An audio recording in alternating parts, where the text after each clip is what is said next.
Hello army, কেমন আছো সবাই? আশা করি সবাই ভালো আছো আর আমিও অনেক ভালো আছি। তো অনেকে আমার কাছে শোনো, আপু তুমি কি অ্যাপস দিয়ে ভিডিও এডিট করো বা কীভাবে ভিডিও এডিট করো? তো আমি আজকে বলবো যে আমি কোন অ্যাপস দিয়ে ভিডিও এডিট করি। আমি ইনশুট অ্যাপ দিয়ে ভিডিও এডিট করি। প্রথমে তুমি ইনশুটের ভিতর যাবে, তারপরে তুমি যে ভিডিওটা এডিট করবে সেই ভিডিওটা সিলেক্ট করবে, ঠিক আছে? তারপর ভলিউমে যাবে, ভলিউমে যে ভিডিওটার ভলিউম একদম কমিয়ে দেবে।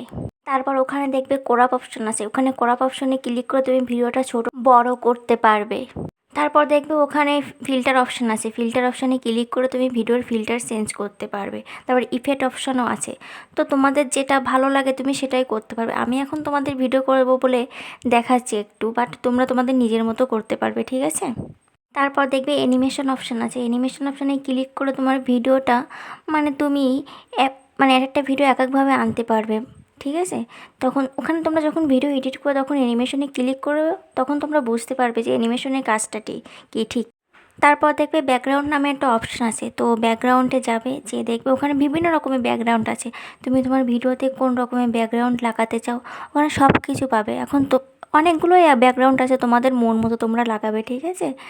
তো আমি এখানে কয়েকটা ব্যাকগ্রাউন্ড দেখলাম, আমি আর ভিডিওতে ব্যাকগ্রাউন্ড লাগালাম না, তোমরা তোমাদের মন মতো লাগিও নি।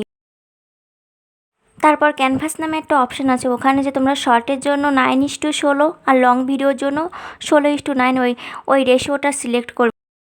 তারপর দেখবে ভিডিওর উপরে এক্সপোর্ট নামে একটা অপশান আছে, ওখানে 1080-তে ক্লিক করে ভিডিওটা সেভ করে নেবে। তো ভিডিওটা কেমন লাগলো জানাবে। আমি অতটা গুছিয়ে কথা বলতে পারি নাই, তার জন্য দুঃখিত। আমি যেভাবে পেরেছি সেভাবেই বলেছি, তোমরা একটু মানিয়ে নিও। এছাড়া আমার আর কিছু বলা নেই। Thanks for watching.